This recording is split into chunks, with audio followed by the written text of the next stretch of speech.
Ooh, y'all don't want a video on these. Nah.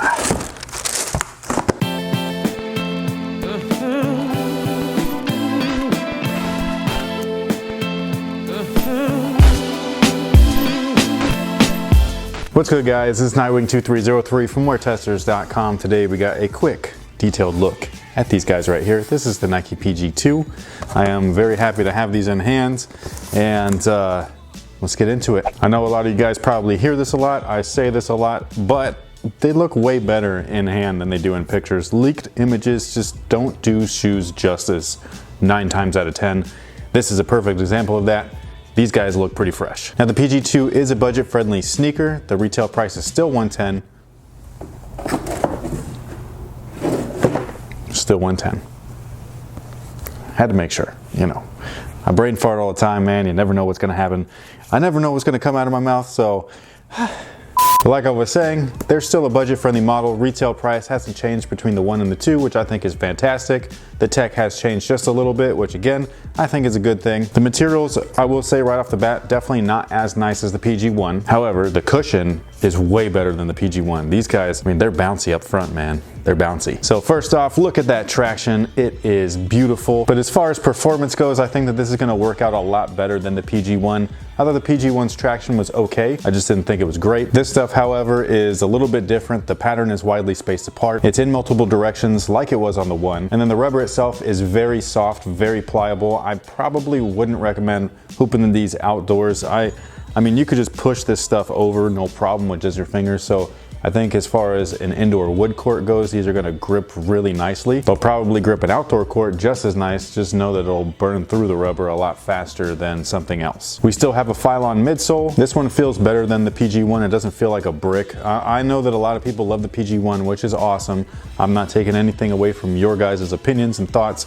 These are just mine. And I thought that the PG1's cushion and the midsole itself especially wasn't that great. These guys though, they feel way better. The midsole feels a little bit lighter. They feel a lot more stable. And then like I said earlier, that 4-foot Zoom Air unit underfoot, I mean, it is bouncy, guys. This thing rides directly underneath your foot and then goes all the way to the outsole. And then you can see the shape of it right here. That's the shape of the Zoom unit itself. But like I said, it's very thick. It's 10 millimeters thick.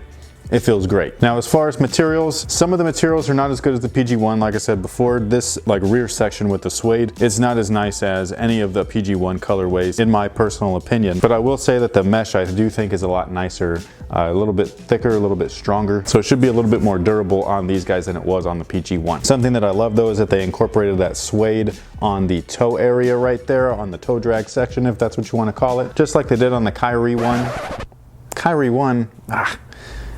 4, sorry, it's been a long day. It's been a long week actually.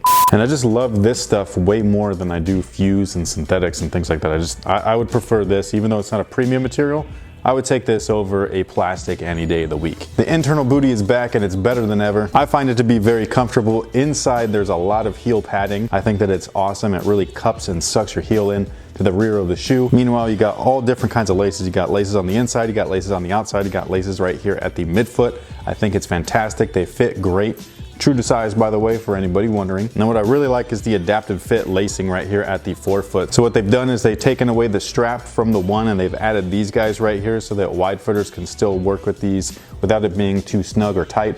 I will say right off the bat, they feel just as snug in the forefoot section as the PG1. Maybe the mesh will break in a little bit more than something like the PG1 did because those had a little bit of fly wire along with the strap. But wide footers, you still might want to go up half a size. Like I said, they are snug. I love the fit though. But like I was saying, I like these little adaptive fit panels right here. They are independent from the upper themselves. So you could tie them loose, you could tie them tight. It's really up to you. There's not much else to go over. Like I said, they fit true to size as far as length is concerned. Width though, they are definitely on the snug side. I just think that these feel a lot nicer cushion-wise than the PG1s, and I'm just super stoked to play in these.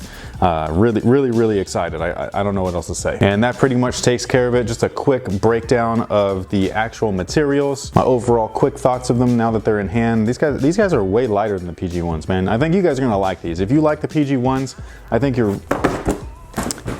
Good thing there's another one. But if y'all like the PG1s, man, I think that you guys are really gonna like the PG2s. These are dope. Eastbay has these guys listed to the release on February 24th. Again, retail price is $110. A direct link will be in the description box below. Just know that the link is not going to make the shoe available for purchase until the 24th, until actual release date. And that pretty much takes care of it. Let me know what you guys think about these down below in the comment section. Let me know your thoughts. I'd love to hear from you guys. Thank you so much for watching. Stay tuned for the performance review, and until next time, guys, have a good one.